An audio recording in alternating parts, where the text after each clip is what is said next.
सबसे पहले तो देवनारायण भगवान को मैं नमन करता हूँ, ठीक है। राज महाराज की ठीक है।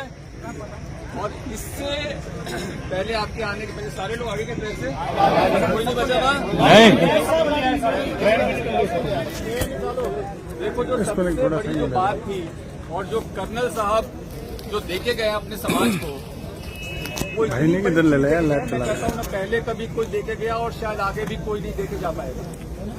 इस बात को एक तरीके से समाज के लिए भगवान के बराबर का दर्जा है उनका, जिस तरह से संघर्ष किया और जो देके चले गए। कई बार हम मांगते रहते हैं, प्रयास करते रहते हैं, मिलता नहीं है, लेकिन उनकी रणनीति ऐसी थी, उनकी पकड़ ऐसी थी, उनका रुतबा ऐसा था कि वो काम करा के गए, ठीक है। इसीलिए हम सभी आज उनको बहुत सम्मान देते हैं। जब कर्नल साहब यहाँ पे आंदोलन करते थे 14, 15, 16 में यहाँ पे एसपी रहा हूँ, कई बार उनसे मिला हूँ, कई बार उनसे बात हुई है, तो इसलिए मैं उनको व्यक्तिगत तौर पे जानता हूँ। अब जहाँ बात बच्चों की थी, जो हमारे 372 वाले बच्चों की मांग उठाई, कहाँ गया बच्चा और बाकी और साथी लोग हैं, एक बात बड़ी छोटी सी और मोटी सी समझने वाली थी कि हम लोग यहाँ पे 372 पद पे नौकरी मांगने के लिए तो आए थे ना, जो हमारा अधिकार है हमें दे दो, जो हम मानते हैं हमारा अधिकार है। और जाकर के जब हम ट्रैक पे बैठ गए तो क्या होगा, उसका परिणाम पता है आपको? जीवन भर नौकरी नहीं मिलेगी। समझते हैं इस बात को? रेलवे एक्ट का मुकदमा लेगा तो जीवन भर नौकरी नहीं मिलेगी। तो हम कर क्या रहे हैं? और मैं इसलिए वहां से चल के आया। बात में पुलिस को नहीं जाना चाहिए, लेकिन मैं इसलिए चल के आया कि ये बच्चे अपने लिए कर क्या रहे हैं। और मैं धन्यवाद देता हूं प्रधान जी का, मैं धन्यवाद देता हूं प्रधान जी का कि इन्होंने सबसे पहले इस बात को समझा, वहां पे गए, आपको समझाया, और अधिकांश बच्चे तो मेरे ख्याल से आगे समझ के और बाकी को भी अब समझा के ले आए। पहले भी काफी सारे आगे, बहुत बढ़िया। तो आप लोग इस बात को समझो कि एक तो प्रशासन, सरकार और समाज अलग अलग नहीं है, ठीक है।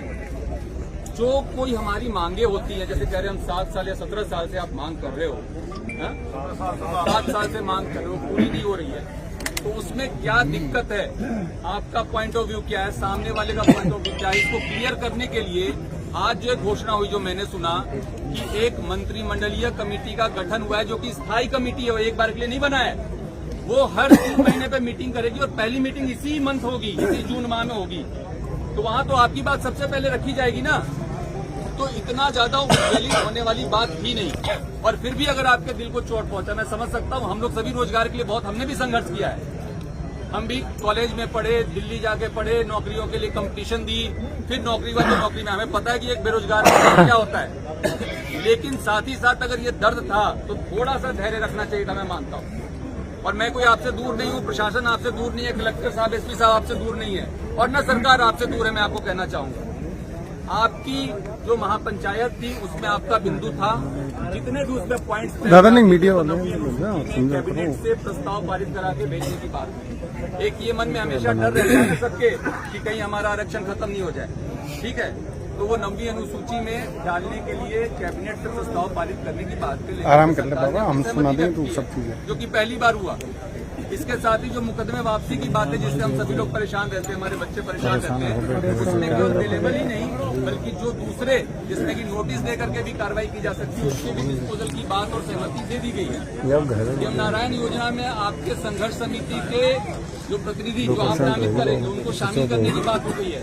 कैबिनेट सब कमेटी में जो मीटिंग होगी उसमें आपके प्रतिनिधि जो नामित होंगे उनको शामिल करने की बात हो गई है।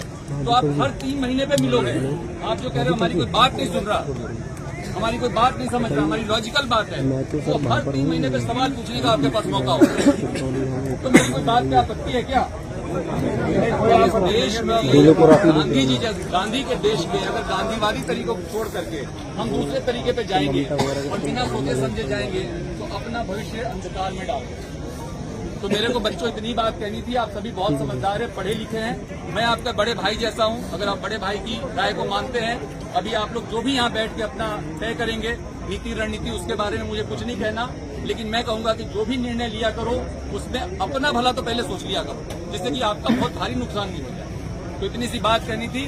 सबको बहुत बहुत धन्यवाद।